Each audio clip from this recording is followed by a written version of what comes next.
Winning the bronze medal of the Men's Freestyle World Cup 2022, the UWW All-World Team.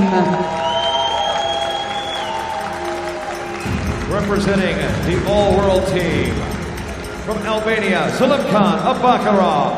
From Bulgaria, Georgi Vangelov. From Kyrgyzstan, Tayырбек Jamushbek Ulu. From Kyrgyzstan, Ernazar Akhmataliyev. From Slovakia, Taimaraz Saukazanov. From Kyrgyzstan, Arsalan Burishapov.